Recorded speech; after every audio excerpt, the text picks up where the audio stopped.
देखिए यहाँ पर जहाँ तक सवाल है ऋग्वैदिक कालीन धार्मिक जीवन की, तो हम ऋग्वैदिक कालीन धार्मिक जीवन की चर्चा करने जा रहे हैं। ऋग्वैदिक काल के लोग प्रकृति की पूजा विभिन्न रूपों में करते थे और ऋग्वैदिक काल के लोग मूर्ति की पूजा नहीं करते थे और न ही ऋग्वैदिक कालीन मंदिर के कोई प्रमाण मिले हैं। ऋग्वैदिक काल के सबसे प्राचीन देवता धव थे और ये धव आकाश के देवता थे।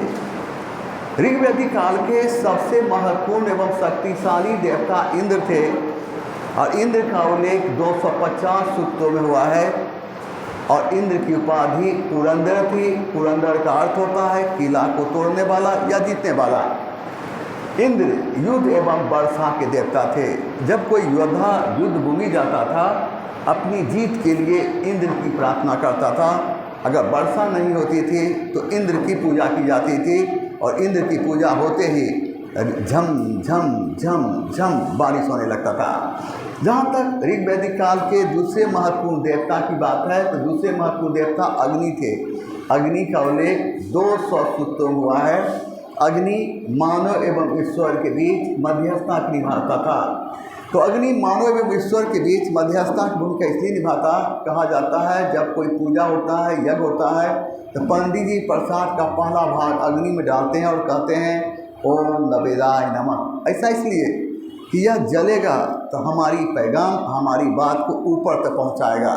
इसलिए कहा गया अग्नि मानव एवं ईश्वर के बीच मध्यस्थता की भूमिका निभाने वाला था। अग्नि को अतिथि कहा गया। अग्नि को अतिथि इसलिए कहा गया सुबह शाम हर घर में अग्नि होता है और खाना बनते ही अग्नि को समाप्त कर दिया जाता, इसलिए अग्नि को अतिथि कहा गया। यानी एक निश्चित समय के लिए घर में अग्नि आता है, एक निश्चित समय के बाद चला जाता। तो गेस्ट कहते किसको, अतिथि किसको कहते हैं? जो एक निश्चित समय के लिए आता है और निश्चित समय के बाद चला जाता। तो अग्नि को अतिथि इसलिए कहा गया सुबह शाम खाना बनाने के लिए हर घर में अग्नि होता, इसलिए अग्नि को अतिथि कहा गया। ऋग्वेद में वरुण के लिए ऋतस गोपा शब्द आया है। ऋतस गोपा का अर्थ होता है ऋतु का देवता। ऋग्वेद में विष्णु जैसे देवता के विषय में जानकारी मिलती और ये विष्णु संसार के संरक्षक और पालन करता थे।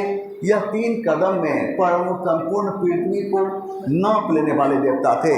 ऋग्वेद में ही हमें मरुत के विषय में जानकारी मिलती है। ये मरुत आंधी एवं तूफान के देवता थे। ये क्रोध में आने के बाद आंधी एवं तूफान ला देते थे। ऋग्वैदिक काल में पूषण की पूजा वनस्पति एवं जंतु के देवता के रूप में की जाती थी, लेकिन उत्तर वैदिक काल में इनकी पूजा निम्न जाति के लोग करने लगे। ऋग्वैदिक काल के लोग प्रकृति को देवी मानकर उसे अदिति की संज्ञा दे। यह भारत की सार्वभौम देवी थी, अर्थात भारत के सभी घरों में पाई जाने वाली देवी थी। उषा ये प्रगति एवं उत्थान की देवी थी, यानी वर्तमान समय की लक्ष्मी जी थी। इनकी पूजा करने से घर में बरकत होता था। अश्विनी की जब तक बात है तो अश्विनी के बारे में कहा जाता है इनकी पूजा इसलिए की जाती थी दुख को समाप्त करने के लिए, विपत्ति को समाप्त करने के लिए। इस प्रकार दुख एवं विपत्ति को समाप्त करने के लिए अश्विनी की पूजा किया जाता था। ऋग्वेद में ही अष्टोमा सदगमय का उल्लेख मिलता है। इसका अर्थ होता है हे माँ हमें ऐसी बुद्धि दे कभी मेरे हाथ से गलत काम ना हो, गलत काम ना हो, गलत काम ना हो। तो ऋग्वेद में ही तमसोमा ज्योतिर्गमय का अर्थ होता है।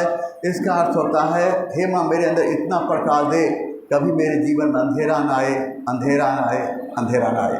आपसे प्रश्न पूछा जाएगा ऋग्वैदिक काल के लोग प्रकृति की पूजा विभिन्न रूपों में करते थे, ऋग्वैदिक काल के लोग मूर्ति की पूजा करते थे तो नहीं।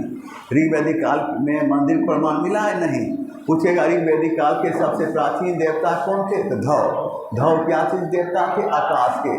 पूछेगा ऋग्वैदिक काल के सबसे महत्वपूर्ण और शक्तिशाली देवता कौन थे? इंद्र। इंद्र का उल्लेख कितने सूक्तों में? तो 250 सूक्तों। इंद्र की उपाधि क्या थी? पुरंदर। इंद्र किसके देवता थे? युद्ध एवं वर्षा के।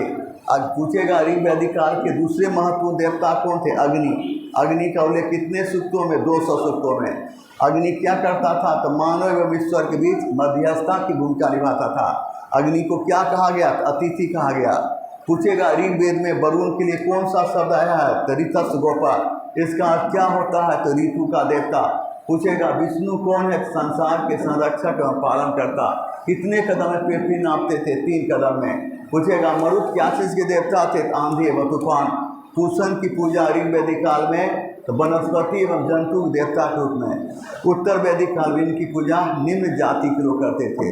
पूछेगा प्रकृति को देवी मानकर क्या नाम दिया गया, अदिति। यह क्या थी, तो भारत की सर्वभौम देवी थी, अर्थात भारत के सभी घरों में पाई जाने वाली देवी थी। उषा की पूजा करने से क्या होता था, प्रगति होता था, उत्थान होता था। ये वर्तमान समय के लक्ष्मी जी थी। अश्विनी की पूजा क्यों किया जाता था, तो दुख को समाप्त करने के लिए, विपत्ति को समाप्त करने के लिए। पूछेगा किस वेद में अष्टोमा सदगमय का उल्लेख होता है, ऋग्वेद में। पूछेगा किस वेद में तमसोमा ज्योतिर्गमय का उल्लेख मिलता है, ऋग्वेद में। समझ गए बात को, आज यहीं तक रहे।